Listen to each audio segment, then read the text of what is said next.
Hey brethren, we're going to be reading in the Great Leaders of the Christian Church about George Whitefield. There's where he's preaching. He lived from 1714 to 1770.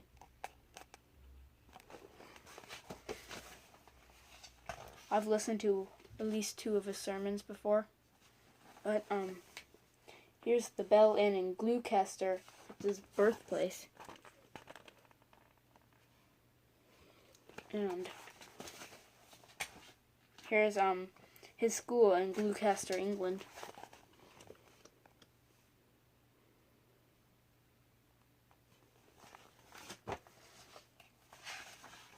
And that's the rest of the pictures. So I'm going to go ahead and start reading. George Whitefield was an Englishman whom many consider the greatest evangelist since the Apostle Paul. Although he was ordained in the Church of England clergyman, most of Whitefield's preaching was done out of doors. In those days, before the electrical amplification of sound, his congregations were numbered in the thousands. Whitefield preached 3 and 4 times a day from the time he was 22 until his death at 55. This ministry took him to almost every country in England, often to Wales, 15 times to Scotland, and twice to Ireland. But he was particularly devoted to the American colonies, visiting 7 times and repeatedly evangelizing from New Hampshire in the north to Georgia in the south. His accomplishments were many. He erected an orphan house in Georgia and a Herculean labor supported it throughout his lifetime. He built 2 large churches in London and, as far as his traveling would allow, served their pastor.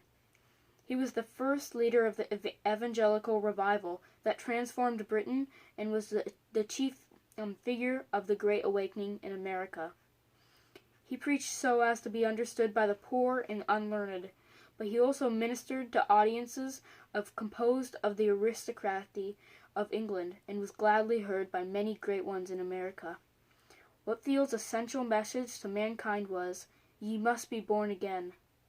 This brought upon him the wrath of many, but he met their opposition only with kindness. Whitefield's earthly remains are entombed beneath the pulpit of the First Presbyterian Church at Newburyport, Massachusetts. George Whitefield, English Evangelist, by Arnold A. Dallimore. Early training. On December 6, 1714, George Whitefield was born into an upper-middle-class home. His parents were the proprietors of the Bell Inn at Gloucester, but when he was a child of 2, his father passed away. Until she remarried, his mother succeeded well in the operation of the business. As a boy, George revealed a very lively spirit, and yet a deep sensitivity. He had an excellent memory and was chosen to make speeches before the town fathers, but he was especially fond of reading plays and of imagining himself as playing all the parts. At the age of 15, he left the school and worked in the inn, but he soon returned to school and proved a very diligent student. Several of Whitefield's forebears had attended Oxford University at the age of 18, and at the age of 18 he followed them, entering Pembroke College. He soon became a member of the Holy Club, a group led by John and Charles Wesley. He surpassed all other members in his search for salvation. In March 1735, after months of desperate striving, he cast himself on the mercy of God, trusted Christ, and received forgiveness he had earnestly sought. His soul was flooded with joy. In 1736, he received his B.A. degree and was ordained to the ministry of the Church of England. He preached his first sermon in the church he had attended as a boy, and he was so earnest that a report was made to the bishop that he had driven 15 people mad. In the many churches to which Whitefield was immediately invited, in Bristol and London, crowds that overflowed to the buildings gathered to hear him. People searched in his lodgings to seek spiritual counsel until he hardly had time to eat or sleep, and many sought to touch his garments as he walked the streets. Georgia. Had merely earthly success been his aim, Whitefield could have continued such popularity in all his days, but he willingly forsook the acclaim and sailed for America to take up the work begun by the Wesleys in Georgia. The passage across the ocean was slow and dangerous in those times. Whitefield served as a chaplain to all on board, and although many mocked when the journey began, before the vessel reached America, he was lovingly accepted and life on the board was transformed. He was received in the colony with an enthusiasm that showed in London. Seeing, however, that the need for an orphanage in Savannah, he soon returned to England to raise the money to establish it. Open-air preaching. In 1739, Whitefield restored to open-air preaching. This was first to a company of degraded coal miners, and in a few days he had congregations of some thousands. He wrote, "The discovery of their being affected was to see the white gutters made by their tears, which plentifully fell down the black of their cheeks. Hundreds and hundreds of them were soon brought under deep conviction, which, as the event proved, happily ended in a sound and thorough conversion." Whitefield took himself to the liberty of preaching anywhere opportunity afforded. If a church was allowed, he used it, but if not, he stood on whatever might be available, a stone wall, a horse block, or a pile of turf, or a table placed at the roadside. He was driven with a passion to reach mankind with the gospel. He persuaded other ministers to take up open-air ministry, and prominent among those men were his friends Charles and John Wesley. Before long, however, it became evident there were differences in the doctrinal positions of Whitefield and John Wesley. They had each vowed in ordination that they accepted the doctrinal articles of the Church of England with their strong Calvinistic emphasis. From the time of his conversion, Whitefield had held to the Calvinistic theology, but Wesley had been brought up to accept the Arminian views. In turn, in addressing a company of people Whitefield had gathered in Bristol, John Wesley preached a severe sermon against predestination. Whitefield, who had not brought the subject into his preaching, wrote to John and urged him not to publish his discourse. Despite Wesley's action, being about to leave for America, Whitefield turned his thousands of followers over to the Wesleys, that he might lead the work until Whitefield himself should return. Very shortly after Whitefield's departure, Wesley published the Bristol Sermon, and he and his brother preached everywhere against the Calvinistic doctrines. This meant the beginning of a sad division in the movement. After he reached America in 1740, for the second time, at the age of 24, Whitefield established the orphan house in Georgia. He also preached throughout the colonies and was everywhere heard by thousands. Whitefield and Franklin. Benjamin Franklin became one of his most interested learners. Franklin reports that all of Philadelphia seemed to become religious under Whitefield's influence, but he especially tells of his persuasive powers. Upon attending one of his services, feeling the orphan house should have been built in Pennsylvania rather than in unpopulated Georgia, Franklin had refused to contribute towards it. But upon hearing Whitefield present the need, Franklin began to soften and decide to give his copper money. But with another stroke of persuasion, he planned to put the silver in the collection dish, and when it finally came around, Franklin emptied his pocket, gold and all. And he heard a friend who sat near, who in his determination not to give, had come without money, now trying to borrow from others around him. Franklin and Whitefield became close friends, but the philosopher always withstood the evangelist's effort to lead him to Christ. Whitefield's ministry was probably never more powerful than during his visit at this time to New England. A deep spiritual work had begun under the preaching of Jonathan Edwards, and under Whitefield it continued and expanded. It spread throughout several colonies and remained in power for several years.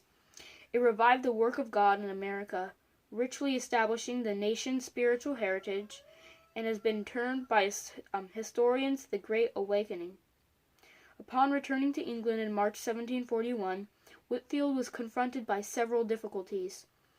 He had found that during his absence, Wesley had turned the people against him.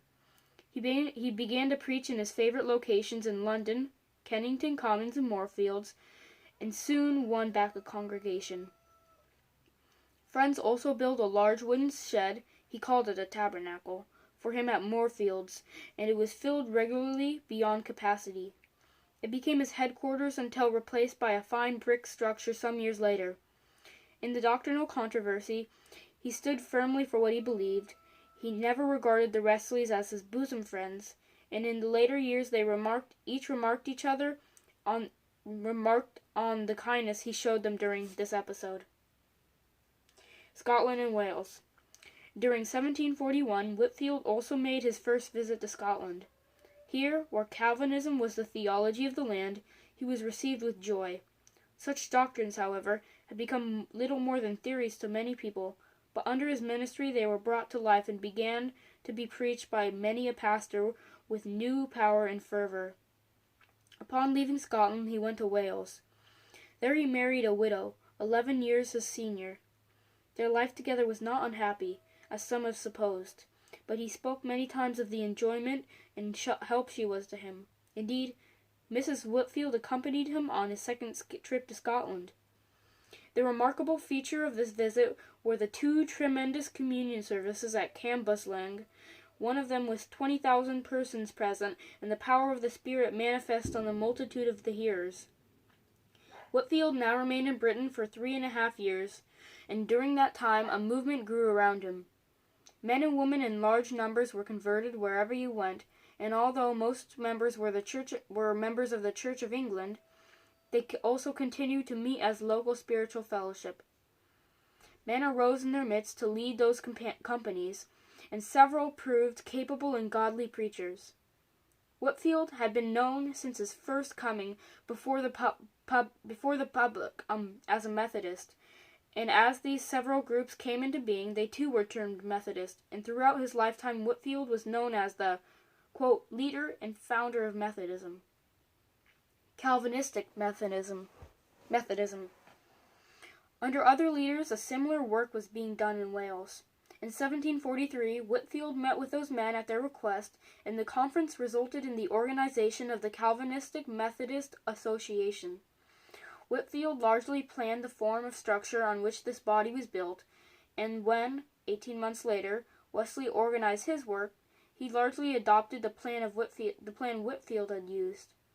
But Whitefield was again urged to return to America.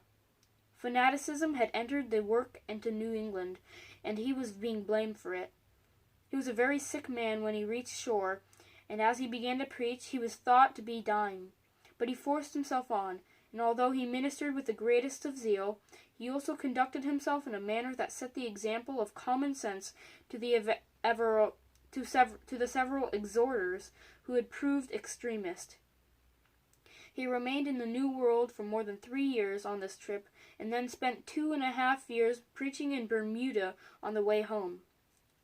When he arrived in England, Whitefield determined to relinquish the leadership of his branch of Methodism. He did this for 2 reasons.